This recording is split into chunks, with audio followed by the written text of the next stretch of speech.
my friends, the great experiment. Down on the lower decks. Hidden trick. Would you look at that? The greatest trick. And you people, you're all astronauts on some kind of Star Trek. The greatest trick. Welcome to Greatest Trek. It's a new Star Trek podcast from the makers of The Greatest Generation. I'm Ben Harrison. I'm Adam Pranica. It's a marathon and not a sprint this week. And the finish line is just ahead. The 5th of 5 episodes we're recording. But why does it feel both like a sprint and a marathon? Because you're sick, buddy. I'm getting both kinds of tired. Yeah. Bofa kinds of tired. Yeah. As it so often happens, we're rarely sick at the same time. It's often sequential. Hoping I dodge it next week because we're going back out on tour. Inshallah, you will not get this. Yeah. Yeah, man, it's been a bit of a drag, but I'm hoping I'm healed up by the time we're out back on the road. I hope the healing waters of Lake Greatest Trek are able to fix you right up, as is often the case. People are going to be just so tired of a Marin about Ben feeling not good by the time this one comes out. Just thread after thread of, is Ben okay, on all the social medias. He's fine. Don't worry about it. Yeah. Ben, I got something mailed to me from a mystery mailer. A mystery friend of DeSoto mailer? Well, that's just it. I don't know who sent it. I may never know who sent it, but I opened up the box. But I did not open up the inner box because I thought maybe I would do that with you. Oh, what's in the box? What's in the box? Captain, I'm sorry to disturb you. I'm receiving a code 47. Verify. It is code 47, sir. Starfleet emergency frequency. Captain's eyes only. Check out what I got here. Whoa. I got Kahn's necklace from the Wrath of Kahn, a limited edition prop replica. Somebody sent this to your house? Somebody sent this to my house. How did they get your address? This is what I'm saying. I think this may be a real-life friend versus an FOD friend. But I thought I might open it on the show to show you what it's about. This is not a toy, the box says. Do you want to take your shirt off first so that it can lay against your bare chest the way it was meant to? I thought a lot about whether or not I'd go shirtless for display purposes.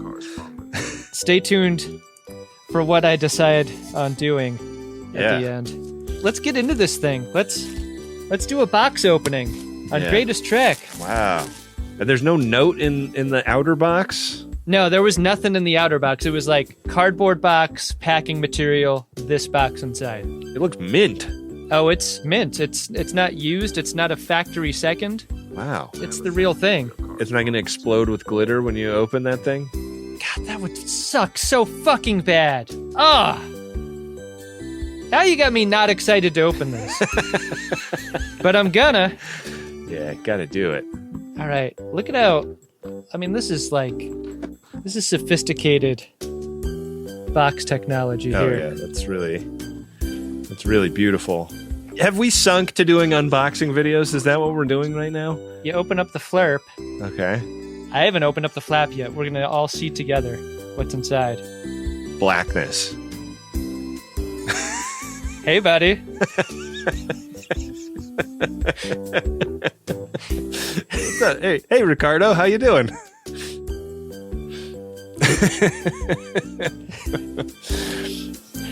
Oh God, that chest. All right, here's the big reveal.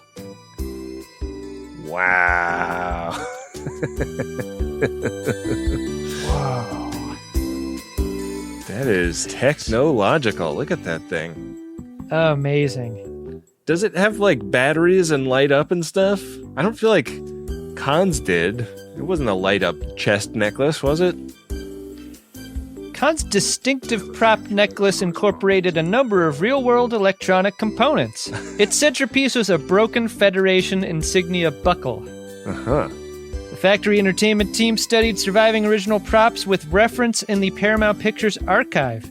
We painstakingly identified each of the components used and carefully duplicated them in 3D models. Due to the rarity and in some cases the fragility of actual vintage electrical components, these parts were recreated in solid metal on the replica. Whoa. Oh, so that's interesting. There's like wires and stuff. Yeah. But according to what they're saying, this is metal because metal is strong. Yeah. It's like those people that make like the Han Solo edition blaster by buying like the specific German camera that the prop department busted apart and used all the pieces of to make it. You know what's interesting about this that I hadn't recognized from the actual screen-used item was this piece of leather behind it that goes between the wearer and the sophisticated electronic components. Keep your chest hairs from getting pinched in between little wires and stuff. Yeah. All right. Everyone wants to see this.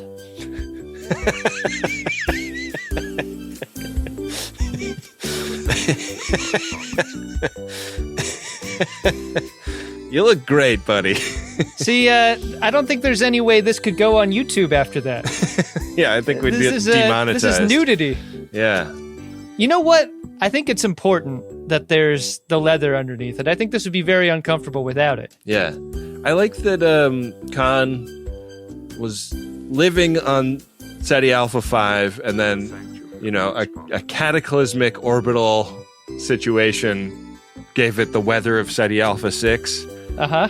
And despite the fact that he was like living in a perpetual sandstorm among only his people, he really kept his fashion sense alive, you know? He's kind of smiling. He's got a gum smile. Like.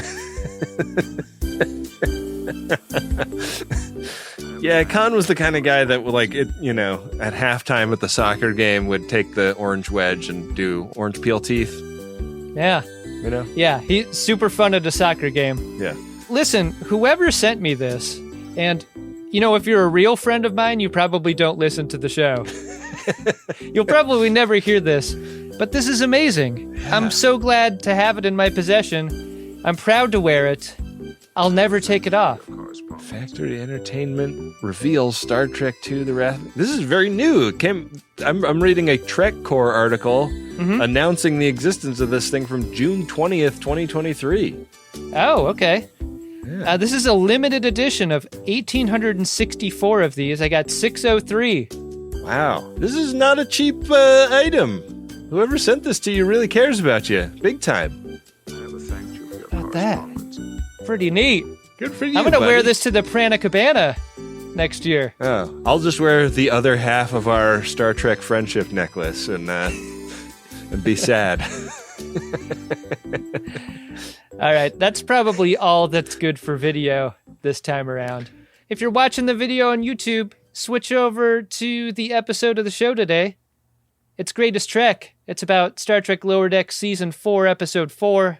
Something borrowed, something green. You know the greatest danger facing us is an irrational fear of the unknown. Let's fly. Uncertainty. Adam, we've been spending a lot of time this season visiting the lower decks of different kinds of ships than the Federation. Just before they explode. Yeah, just before they all die. We get to see what it's like to be lower decks on an Orion ship in this one. And if you are low on the org chart on an Orion ship, you just sort the loot. Do they call it loot or plunder? I forget. I mean, it seems like plunder, but I would love this job. Like the sorting floor of a pirate ship. Yeah. Going through all the cool shit. That's why when you worked in like promotions and like concert stuff, you were the guy that they would give the M&M's bowl task. Take all the brown ones out of the bowl. I would be so good at that. It'd be the best job for me.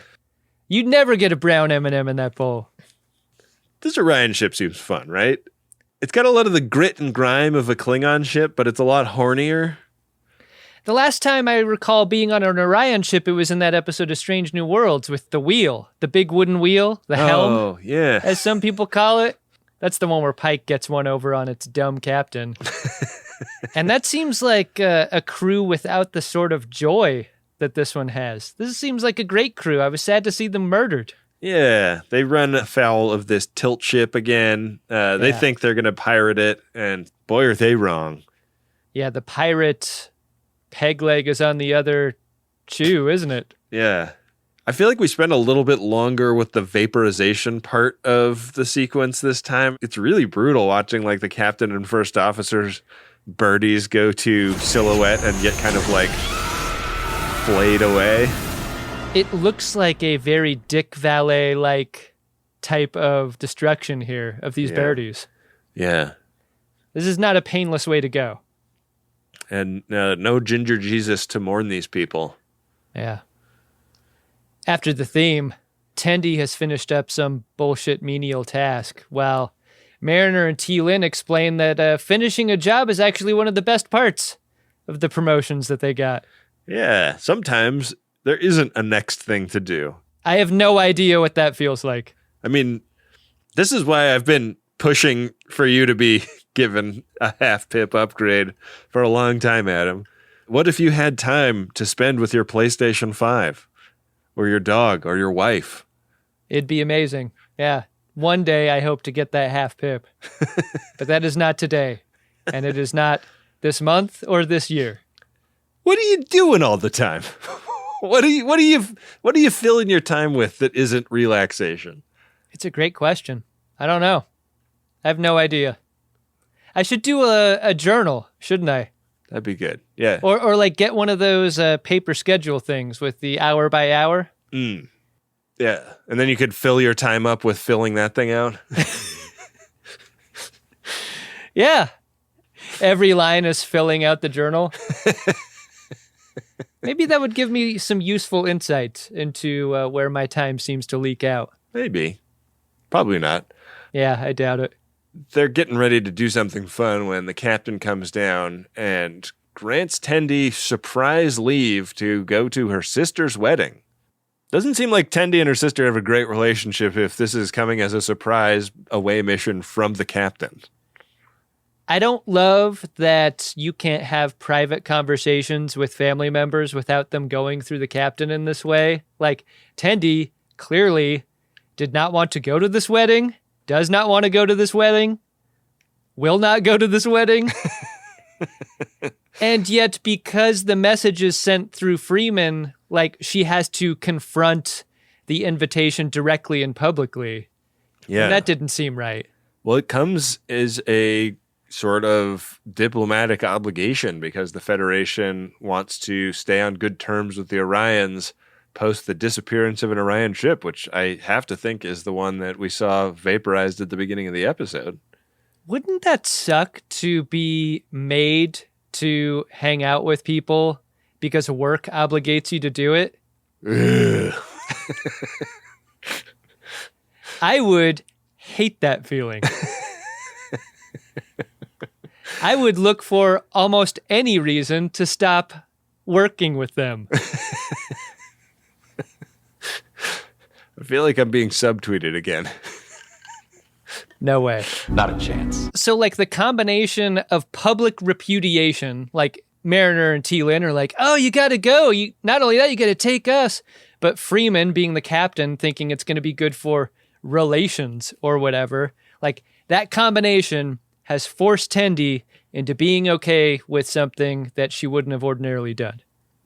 T-Lin is very curious about Orion culture and wants to write a report on it for Vulcan High Command, and Mariner's just sick of Boimler and Rutherford's bullshit, so she wants to go too. We got a girls' trip. I got drugs in my booty. How positive were you that this was going to be the part of Wet Hot American Summer where they go into the city and T-Lin goes to the Orion homeworld and it's just a fucking fuck fest? They're all strung out and shit. Yeah. I just love going to Orion. Even for an hour. Fingers crossed that does happen eventually. Meanwhile, we check in with Brutherford, which is the celebrity name of the two new roommates, whose relationship is under more strain than it initially might seem. They get along great about just about everything, but they're joint custody of this bonsai That's bone. causes a really big argument because they're both kind of helicopter bonsai parents, right? Yeah. Is a bonsai like a 3-pronged dagger that you dual wield in a ninja context? Oh, and yeah. it's made out of bone. I like that.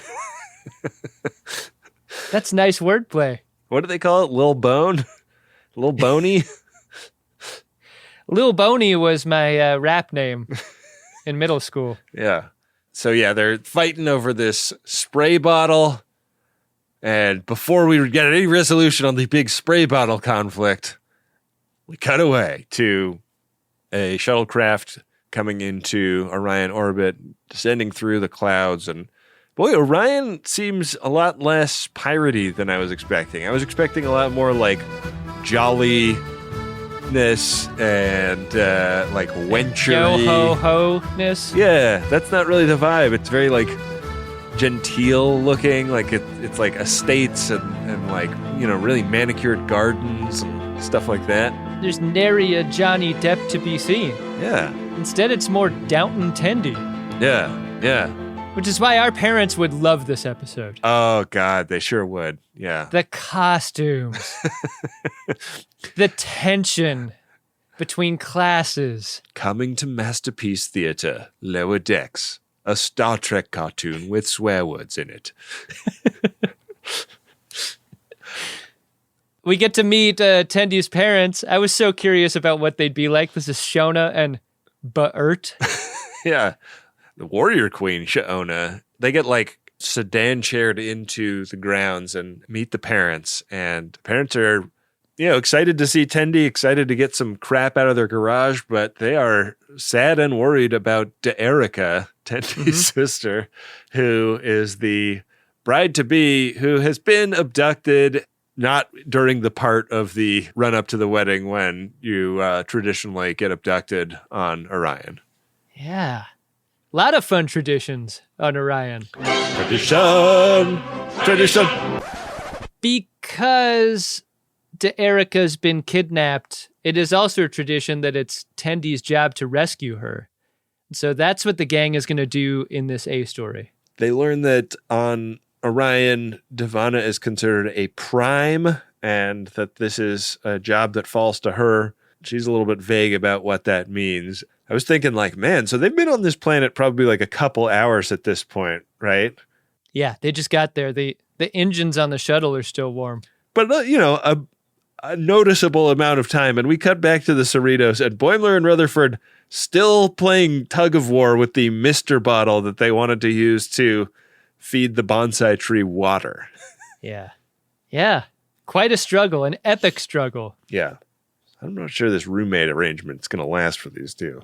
This is like a Family Guy style chicken fight that just spills from room to room. Yeah. Fighting over this bottle. Yeah.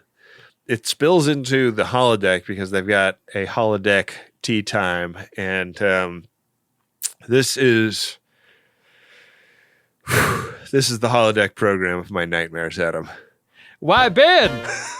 This is my favorite part of the episode. Oh, fuck. I found this right enjoyable. I did not care for.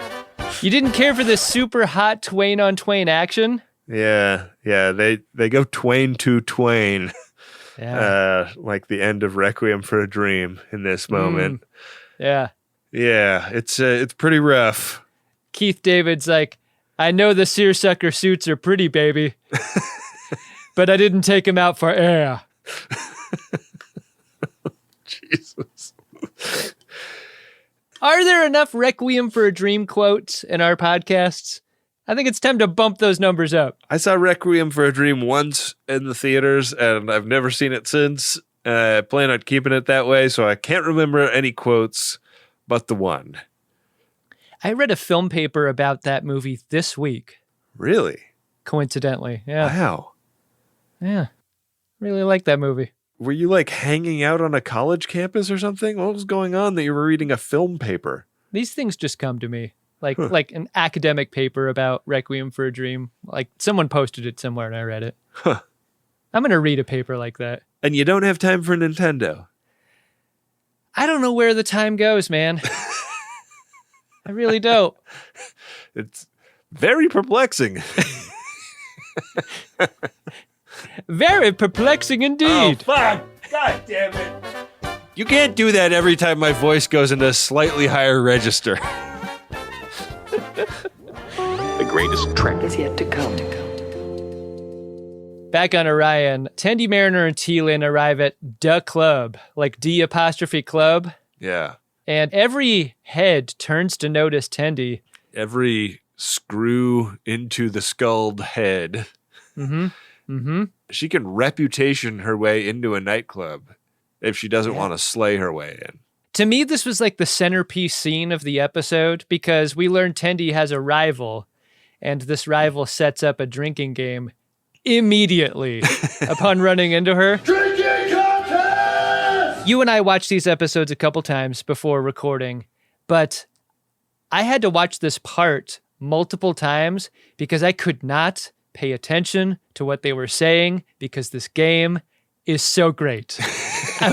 I was distracted completely by how this game works. It's like one of those creative ideas that's so good, it actually cripples the scene that it occurs in.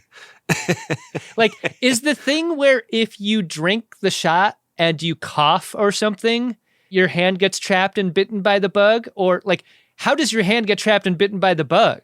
I couldn't quite get why she did it wrong. Did you need to do it faster? Yeah, I think it's about timing. I think it's about being able to take the shot. Yeah. And not miss your mouth or lose a droplet or whatever. Tendi, how are you so good at the murder bug drinking game? There are a lot of scary bugs in the Star Trek universe. I think that much is clear. Yeah. It's weird. This bug, they actually 3D printed the model of it just to get a sense of what it would look like. So that I think like the artists wanted to draw something from real life. And that model has already gone up for auction and been sold. Oh, wow. Even though a couple of the limbs fell off in between production of this episode and the auction, it did sell. And I saw that Garrett Wang was actually the winning bidder. Wouldn't you know it? Are these private auctions for Garrett Wang or what? Yeah, because it's like nobody even would know what this was, you know? Like we're seeing this episode before it airs publicly. It is so frustrating. And we didn't even get to take a crack at this auction? That sucks. I watched this scene so many times. I still don't know what they were talking about, but my takeaway was that, like, something's up with Erica, and Tendi shows her rival some mercy by saving her life and leaves. What did I miss here? Yeah, basically that, like, this is Madam G, the proprietor of the club. Mm-hmm. She knifes Mariner in the shoulder. Mariner! All good. This hole gets a lot of action this episode, doesn't it? Yeah. Hole is really the town bicycle, but for knives. That's going to make a great title. What the Madame reveals is that this dude, Naya Al, still holds a candle for Erica and is probably the culprit of the Erica abduction. Do you think that is a name that sort of said slowlier is like night owl, like Na'al? Yeah, it got pronounced differently by a couple of different characters. Like, I feel like some people were saying Nayal and some were just saying Nayal. Yeah. So I wrote it down as Naya''AL, but I have no idea. I wrote NA''OWL. Meanwhile, Mark Brutherford has gotten back to being good buddies. The Twain twins. Back at it once again. Best friends once again. It turns out, if you're in a disagreement with one of your best friends, it might help to speak a little Twain speak, wouldn't you say? Would not help. Would not help. In no context outside of this one would it help. Let's just pretend you and I are fighting, Ben. Yeah. Ben and Adam are fighting. Pretend like. And what if I was like, hello? Why are we fighting? I'm madder at you now than I was before you started doing that. I have this picture of Julep. I'm gonna pour it all over your fucking white suit, you freak. Why don't you like to play with me?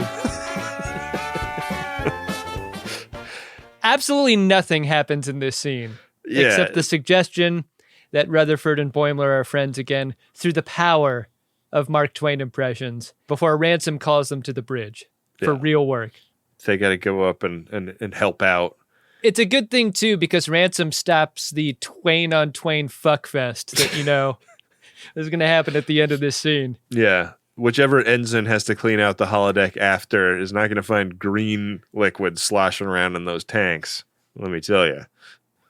There's not just the one big paddle wheel on this boat. There's a whole device designed by Leonardo da Vinci on board. Maravilloso. When we were doing our meet and greet after the London show, there was a friend of DeSoto in line who'd made a custom T-shirt that was the Leonardo da Vinci from Lower Decks, based on the Leonardo da Vinci from Voyager, and it was a Clockwork Sex Machine shirt in the style of the Clockwork Orange logo, but with Leonardo da Vinci. It was like, man, what a specific shirt that is.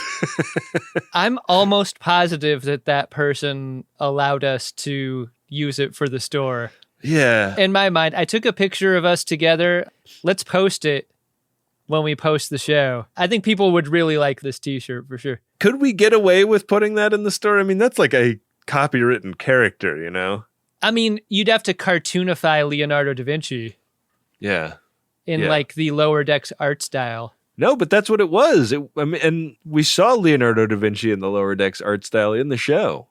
Right. But I'm saying like in the Greatest Trek art style of Lower Decks art style. And so forth. You know, like copy of a copy. They would be distinct. Okay. Is what I'm saying. For legal purposes, they would be very, very distinct. It's a parody. Why you can't bring legal proceedings onto me? God fucking damn it. I'm just a simple author. In a pheromone-fueled hump dungeon, Tendi, Mariner, and Teelin continue their search for Tendi's sister, and this is where they come across Niall. He's a real moanhead, it turns out, and he is gyrating his hips suggestively in one of those like birdcage, like go-go platforms like you see in a corny-ass nightclub from the 90s. Yeah, he's shaking his birdie in the birdcage. He is aesthetically pleasing. How much money did you lose betting that you would see a big black bar like we saw on Boimler's Gape? Yeah. In this scene. I thought for sure we'd see hard nudity here. I did too. I don't know why they held back.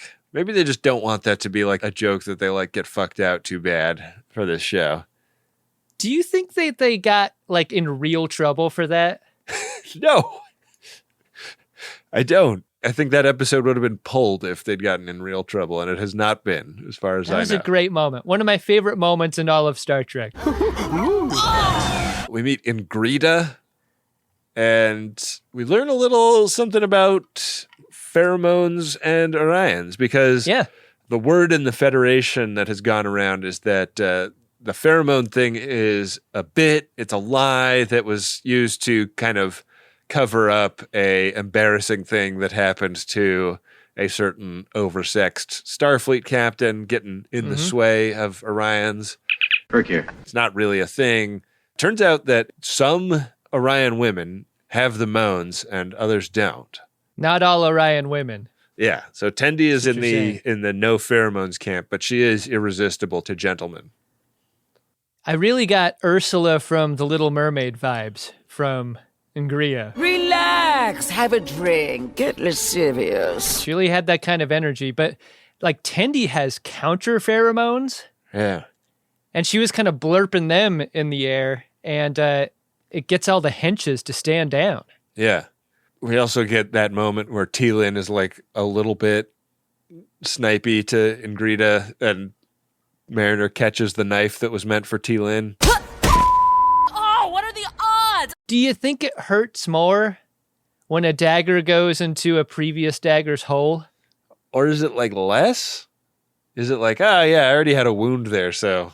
It's got to be less, right? Because shock. Right. Yeah, your system's probably like, probably doing something, right? To like make it less painful? Do systems do that? I don't know. I'm not a doctor. Anne-Marie Siegel's going to have to weigh in on this one. I love that the knife is thrown with such force that it takes Mariner to the ground every time. I think that's a really fun detail. People really toss knives around willy-nilly on Orion. Yeah. Yeah.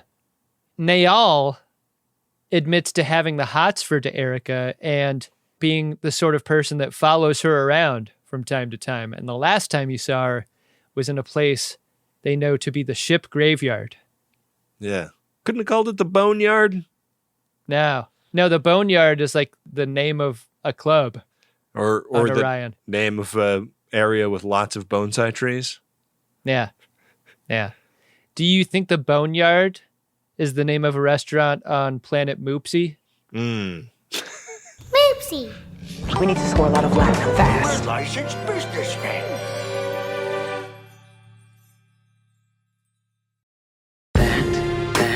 That is now your chair, Captain. Well, it's a new ship.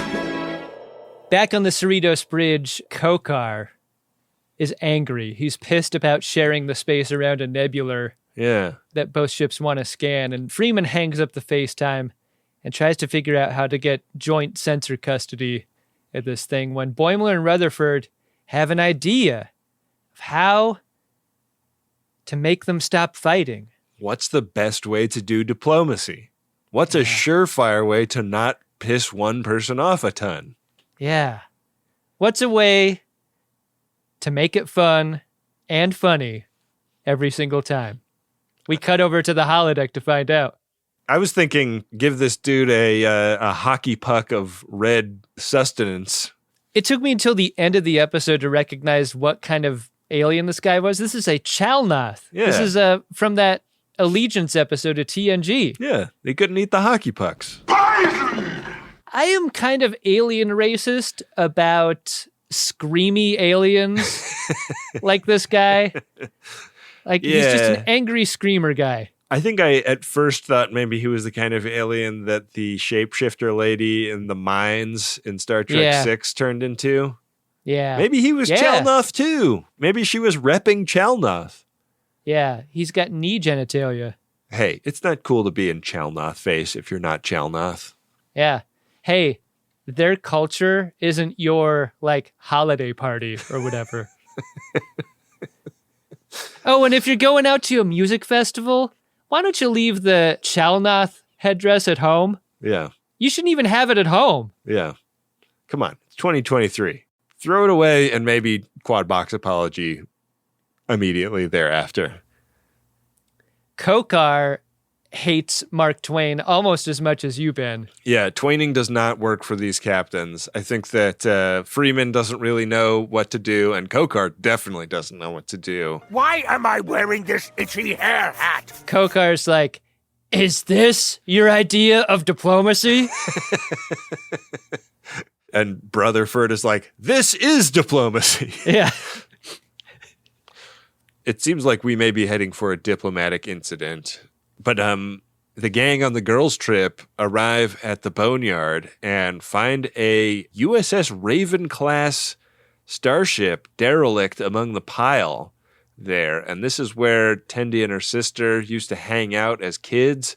Yeah. And they're like looking at, old crayon drawings on the bulkheads and stuff. And Tendi's sister shows up right as Tendi is explaining that this is where she broke the news to Erica that she was going to forsake her training as an assassin, a prime Orion, and go work as a scientist in Starfleet. Tendi made her sister a breakfast of Katarian eggs to soften the blow. Delicious. Mariner sees this knife coming and goes and hides behind a control panel so that it won't get in her. And the knife finds her anyways. It bounces off of a panel and gets right in that same hurl. Erica is like a ninja. Yeah. She's great. She's got all that prime training. Mm-hmm. She's also got a super cool, like, black sword with gold inlays. I really like how they look like sisters. Like sisters who have chosen very different haircuts. Yeah, yeah. They definitely look related. Tendi and Erica do. Yeah, and this is going to be a real showdown. Do you think there's a musician and songwriter on Orion called Erica Debadu?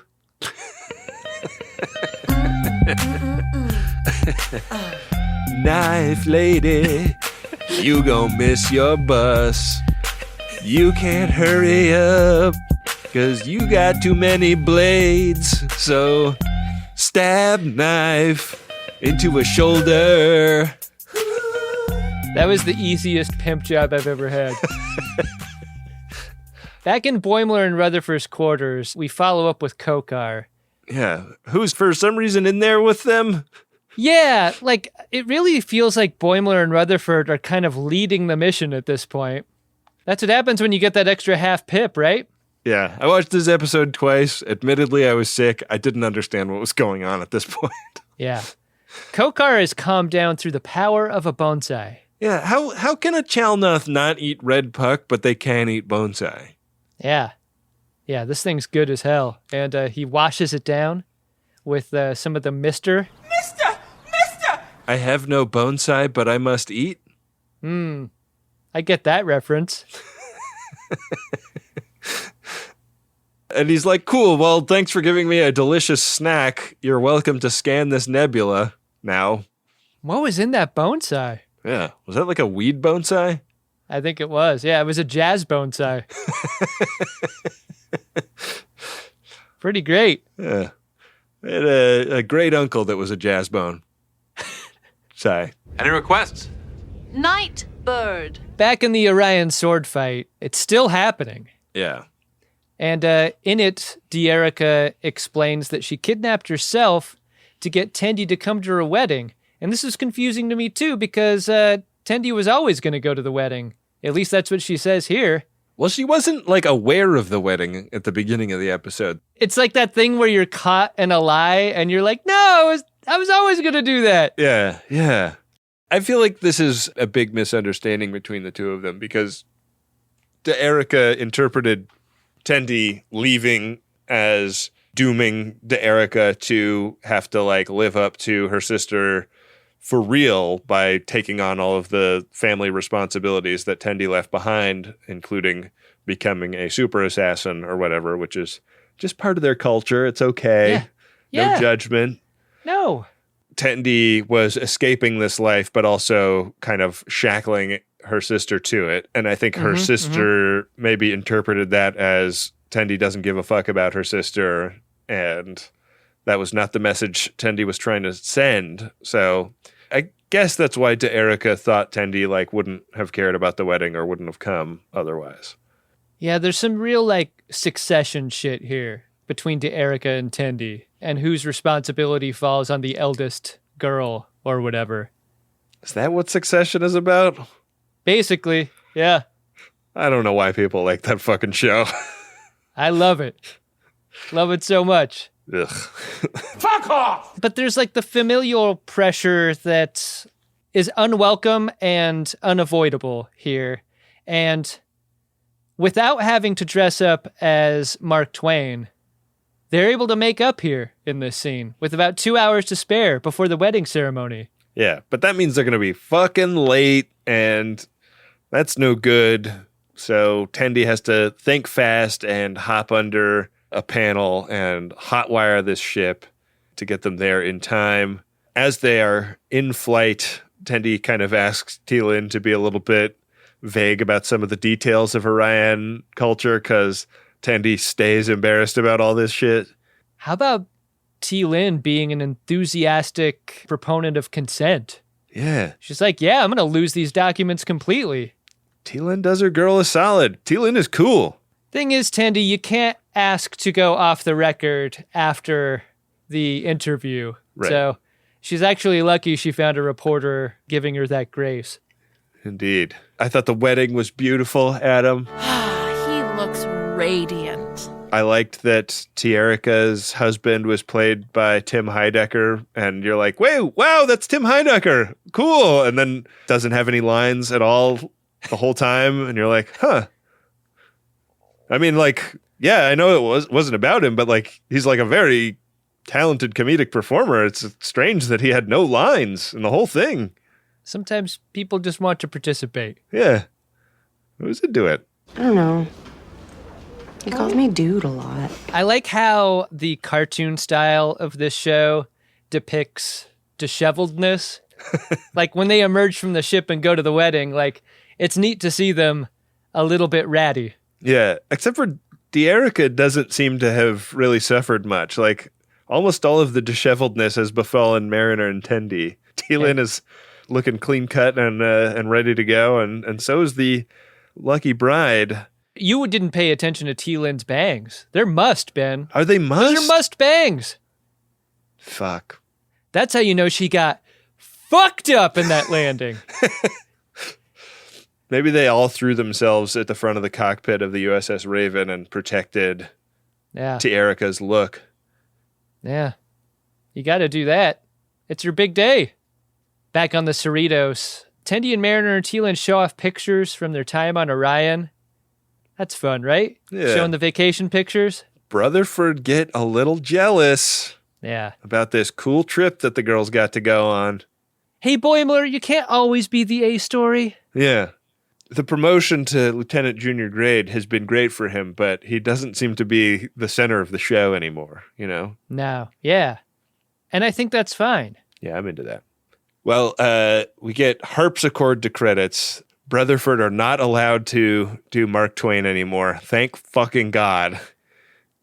Are they not allowed to do it anymore, or are they just making cosplay choices? They're banned from Twaining. They said that at the end of the episode.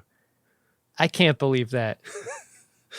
That is really upsetting. That's great. That is good choices by the writing staff of this program, who deserve to be paid a fair rate by the AMPTP. You know who will never be banned from doing a Twain impression? Oh, God. Never, ever will I be banned. I'm going to talk to Wendy about making that a bylaw here at Uxbridge Shimoda, actually. I don't know what percentage of vote she gets. I'm going to guess that she's on my side. I don't know, man. I don't know. Are you on the side of this episode, though, Ben? She'll always bring it home. Yeah, I thought this was a real fun one. I like the girls' trip aspect of it. Mm-hmm. I think that it can be a great thing to go experience another culture as intimately as through a wedding ceremony. And I've been lucky enough to go to wedding ceremonies of many different kinds in my day. And I like the depiction of people that are like, hey, I'm really excited to just get to go see how this is. And so for that reason, I thought it was a great premise. And I think we've both been really curious about the Orions, and I thought they did some great like world building about what Orions are like, and some good character development for why Tendi is the way she is, without undermining anything from the other series or undermining anything about Tendi specifically. And I thought it was a really nice story and had tons of good jokes. That third knife in the shoulder, man, like I burst out laughing by myself in my office. Got a rule of threes that knife. Oh, come on! My favorite comedy bits have like that pip of truth in them. And I think like one important and interesting thing about Tendi is like how ashamed she is of the details of her life, and how when those are made to see the light and her friends are made aware of them, those things that she's ashamed of lose their power over her character in a way that I think is really instructive. Like, she's got friends that want to know her and don't judge her for the things she's embarrassed for. Once they know these things, they appreciate her all the more. And that is a not so subtle message coming from a very funny Star Trek cartoon here. Yeah. And I think that's a great one. So yeah, it. I like the episode too. And Mark fucking Twain. Boo. Hell yeah. Well, Adam, do you want to see if there's anything in the priority one inbox? Why, I do declare there is. Priority 1 message from Starfleet coming in on secured channel. There is not. Damn it! Oh! Yeah, we don't have any priority 1 messages today. A rare episode of Greatest Trek without any.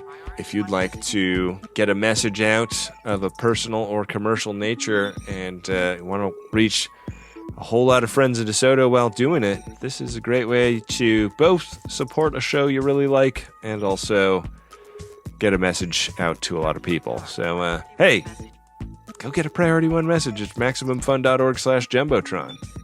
Come on! Do it! Hey, Ben. What's that, Adam? Did you discover yourself an Edward Larkin? Edward Larkin!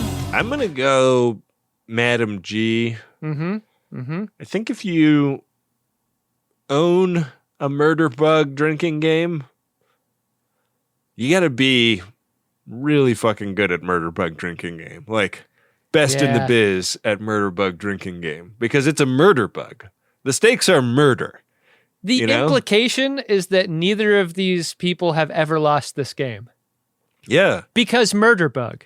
You can't count on there being a Starfleet there to put a rocks glass over the murder bug at the last moment when you fuck up and don't get your force field up. Yeah. So I think Madame G really fucked up by even proposing murder bug drinking game as a way of flexing her cred over Devon Tendi, the prime of house whatever.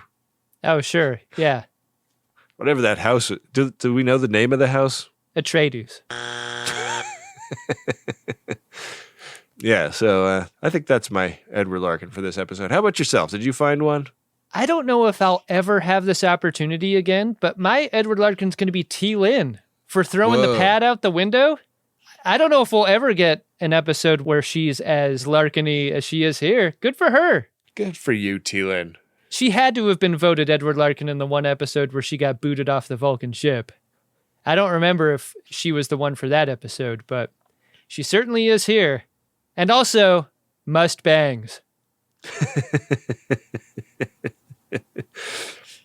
Those bangs got must. Yeah. But we must move on to the final segment that we do on every delightful Greatest Trek episode. This is the Warning Boys segment where we shout out something that delighted us online. You know, people share about our show, and it's great because it helps get the word out, but do it in a way where it gives a sense of what this is so that the wrong kind of person doesn't find us and leave us a 1-star review, you know? Right. Yeah. You want to attract the good reviews with the honey and then repel the bad reviews with a bad type of honey. Prepare a buoy and launch it when ready. Warning buoys. An emergency buoy. A warning buoy. This one is actually a blog entry, and if I'm understanding correctly, it was actually written for a newspaper in London. This is at jamesofwalsh.com. And James of Walsh was at our live show in London and wrote a really nice review of the live show that we are touring right now about Star Trek V. It was just real fun to read through this. I just wanted to highlight a particular paragraph. Despite the occasional cultural difference, no, we don't have guns for salt in Britain. The material is universal enough to work. Pranica and Harrison gently mock the bad effects and clunky direction, but when the movie gets it right, it gets it very right, and this pair are very generous and erudite in their praise. I think that that's a really nice way of summing up what our touring show about Star Trek V has sort of become after 3 times on stage with it. And I'm excited to see what else it becomes as we tour it around, because it is a much less structured version of a live show than we've done in the past. And I think all the better for it. Yeah, it's formless in a way that we've never performed before. And like that show in London might have been my favorite live show we've ever done. Yeah. It was big fun. I would not hesitate to call that a career highlight. That was an absolute blast. You gotta come see us on this tour. Yeah. Hey, James Walsh, thank you for writing that really nice piece. jamesofwalsh.com if you want to read it. Yeah. I actually don't know if the author's name is James Walsh. Maybe it's James of Walsh.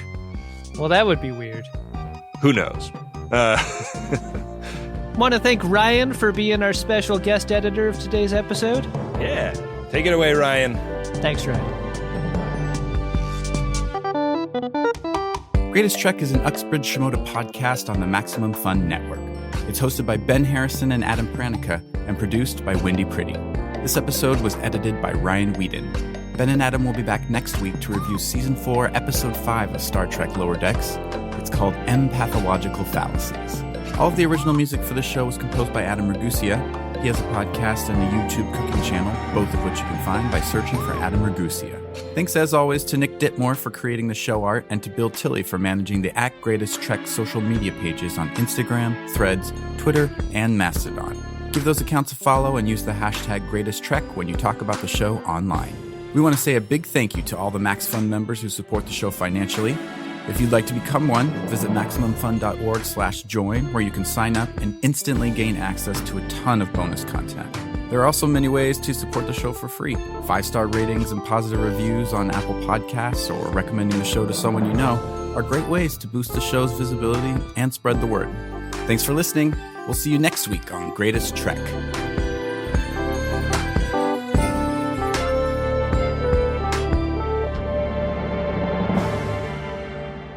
All right, Ben, go to bed, dude. Maximum Fun, a worker-owned network of artist-owned shows supported directly by you.